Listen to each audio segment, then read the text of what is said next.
All right, we have a surprise speaker today. So before we get to our announced speaker, we actually have Mr. Kyle Freeman. Can I call you up to the stage, please?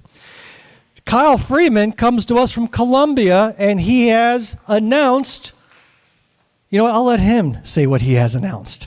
Let's let the man speak for himself. So welcome, Mr. Freeman, to Greenwood County. Glad you can make it. Make sure you get right into that microphone. Am I audible?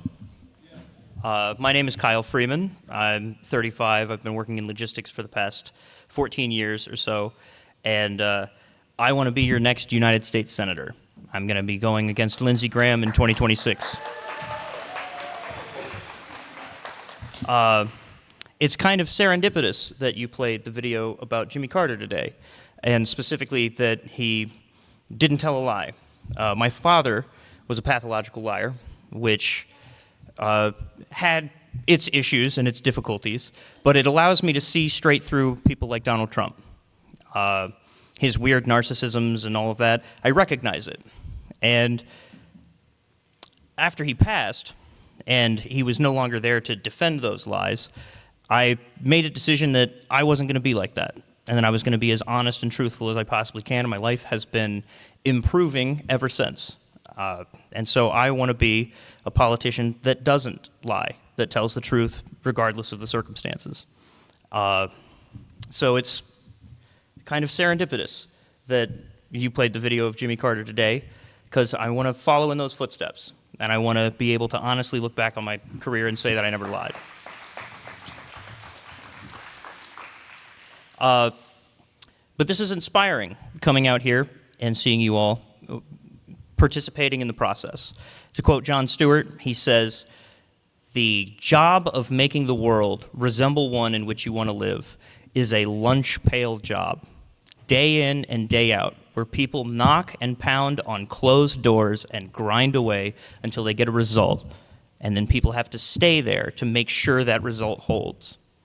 And this is that process. You all are participating in it. You're rolling that ball up the hill, and it's inspiring to me, and it fills me with energy, and I'm ready to try to take this to the federal level and give you all the support that you're going to need. And passion like yours, and frustration, which isn't just warranted at this point, but almost mandatory. It's time for things to change. It's time for us, our relationship with our politicians to change, and our relationship with the system to change, for us to be able to trust the system again, and for us to know, to show by example that our government is made up of its people. Our government is not some group of elites that look down on the rest of us. We make up our government, and we run ourselves. And I'm hoping to be able to spread that message through example to not just everybody in South Carolina, but everybody in the country. And hopefully we can get past this dark age that we're going into and move on to something better and brighter. As for some housekeeping, I left some business cards over there. If you want my contact information, feel free to reach out. I'd love to hear from you. I do have a hard out time today, but I want to stay by and listen to as many stories as I can and really understand what you guys would need from me when I get in there. And thank you so much for having me. Thank you for letting me speak. I appreciate it. You're all an inspiration. Thank you.